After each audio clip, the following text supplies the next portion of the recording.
So before you say I do, there are some conversations you just have to have. And no, I'm not talking about flower arrangements or guest lists. I'm talking about the real stuff, the deep discussions that can literally decide if your future is happy or not.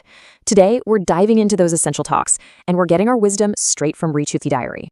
So here it is, the big question. Will your married life be happy? Well, the answer isn't in some grand romantic fantasy. It's hidden in your willingness to have some tough, honest conversations before the wedding.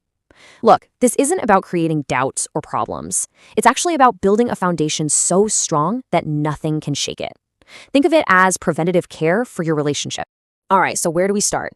The first and honestly one of the most overlooked areas is family. You know, there's a saying, you don't just marry a person, you marry their family. And that's so true. You're marrying into their entire world, their history, their values, their whole way of life. And this slide really hits the nail on the head. It's not just about what your partner thinks, it's about the entire family's mindset. This is the collective belief system that has shaped them. Especially if you're going to be in a joint family, their expectations can quickly become your reality. That's why understanding that mindset from the get-go is absolutely crucial. And this is where things can get tricky, the gap between your expectations and their reality. You might be dreaming of career freedom, while their family is quietly expecting you to be a full-time homemaker. Ritu, the author of our source material, actually lived this. She married into a traditional family where even her modern clothes were an issue. Now, they did adjust over time, but it just goes to show why you need to have this conversation before you're walking down the aisle. Okay, now this is a big one. Let's talk about a major red flag, constant comparisons. If your partner is always saying things like, well, my sister-in-law does it this way, or my friend's wife is like that, listen up. The source is super clear about this. It's not a harmless comment. It's a huge sign that they might not fully accept you for who you are, and that deep down, they're hoping to change you. All right, moving on from family dynamics, let's get into the practical, day-to-day stuff. You know, the topics that feel a little awkward and unromantic to bring up. Money and career. But believe me, these conversations are the absolute bedrock of a successful partnership. Just let this one sink in for a second. The source gives a really stark warning here. And frankly, the stats back it up. Disagreements about money are one of the top reasons marriages fail. So this isn't just a nice-to-have chat. It's a non-negotiable, must-have conversation for your future together. So, it's time for a little financial reality check. Is your partner actually independent, or are they still relying on their parents for financial help? Because there's a world of difference. The source points out how deeply humiliating it can be to have to ask your in-laws for money just to go on your own honeymoon. That kind of thing slowly chips away at your self-respect as a couple. And then there's your career. This is a huge one, right? Is your new family going to be your biggest support system, your biggest cheerleaders?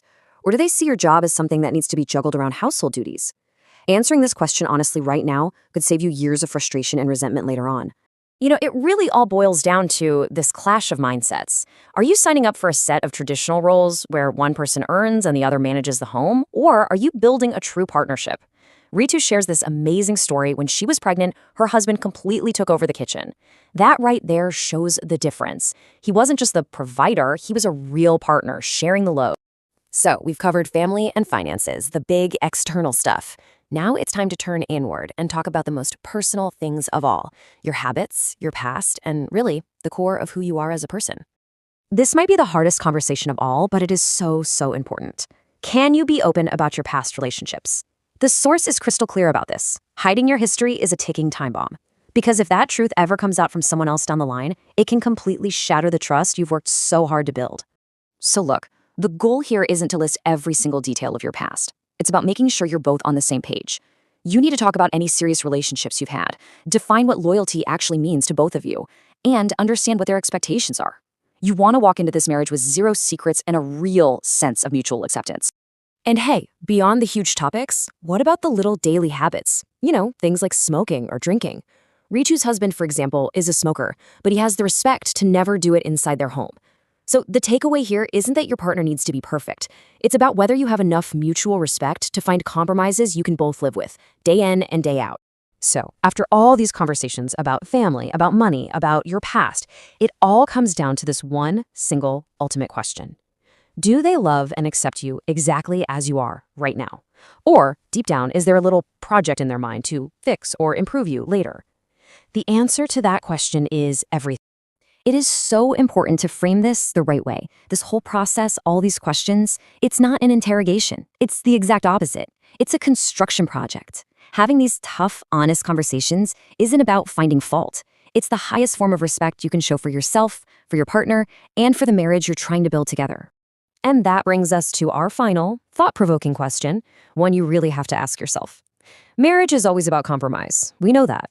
But how much are you willing to change? The real secret to a happy marriage is figuring out where that line is, the line between healthy compromise for your partnership and completely losing yourself in the process.